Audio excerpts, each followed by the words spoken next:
beneath a canopy of ancient pines that groan with the weight of untold secrets, a solitary sentinel stands vigil the smoking pine. Its story, etched into the very soul of the forest, is a chilling tapestry woven with threads of lost innocence, shattered trust, and a pact forged in smoke that continues to stain the air with its spectral tendrils. Time itself seemed to flow more peacefully along the murmuring Bomberhook, a brook that teemed with life.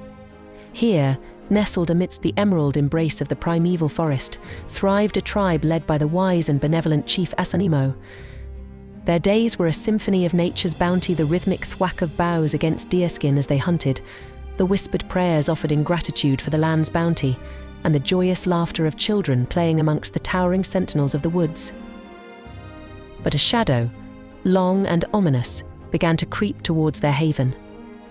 Whispers turned into sightings, then to the unmistakable thud of axes carving a violent path through the ancient growth. The white settlers had arrived, their presence a stark contrast to the peaceful rhythm of the tribe's existence. A disquiet, cold and clammy, settled in Asanimo's heart. He watched with growing horror as his people succumbed to diseases and vices brought by the newcomers, a silent war more deadly than any clash of weapons. He saw the whites, though seemingly cordial, slowly encroaching on their lands, their smiles a thin veil hiding a hunger for expansion. One moonless night, under a sky choked with churning clouds, Asanimo gathered his tribe. The firelight cast long, grotesque shadows on their faces, mirroring the anguish etched on their leaders. He spoke of a chilling vision, a message delivered by the Great Spirit. Their way of life was destined to fade, their lands to be claimed. Resistance, though tempting, would bring only swift and bloody annihilation. A flicker of desperate hope flickered in his eyes as he proposed a gamble, a last-ditch effort to salvage a semblance of peace. They would approach the white settlers, not with weapons, but with an offering, the sacred peace pipe, a symbol of unity and respect. A pact would be forged, sealed in smoke, a promise of coexistence etched into the very fabric of their existence. "When I am gone," Asanimo declared, his voice hoarse with emotion, a tremor running through his weathered hands that gripped the sacred pipe, "a pine shall rise from the earth above my body. From that pine, the smoke shall rise forever, a sign of the friendship that must always be between you and us." A fragile treaty was signed, the smoke from the pipe curling skyward like a desperate plea for peace. But the wind in the pines seemed to hold its breath, a premonition of the darkness to come. A sudden storm erupted, the sky splitting open with a blinding flash. A bolt of lightning, like a divine finger of judgment, struck Asanimo down near the spot of the pact. He lay lifeless on the rain-soaked earth, the leader felled by the very forces he sought to appease. The Great Spirit's prophecy had begun to unfold. Asanimo was laid to rest beneath the weeping sky. As promised, from the very ground where he fell, a mighty pine sprouted. Its branches, strong and defiant, seemed to echo the fallen leader's spirit. By summer's first warmth, when the tribe returned to the burial site, a sight of chilling wonder awaited them. The pine had grown to full size, and from its very core, a wispy smoke emanated, a ghostly plume dancing on the breeze. It wasn't the comforting smoke of the peace pipe, but a spectral reminder, a chilling symbol of the promise broken, the trust shattered. The air crackled with an unseen energy, a palpable anger emanating from the very earth where Asanimo lay. The tribe, their hearts heavy with a grief tinged with a fury as cold as the winter winds, understood this as a sign. With a silent vow to keep the story alive, they turned westward, their journey a testament to their enduring spirit. Yet behind them remained the smoking pine, a haunting sentinel, forever spewing its ghostly smoke like a chilling curse.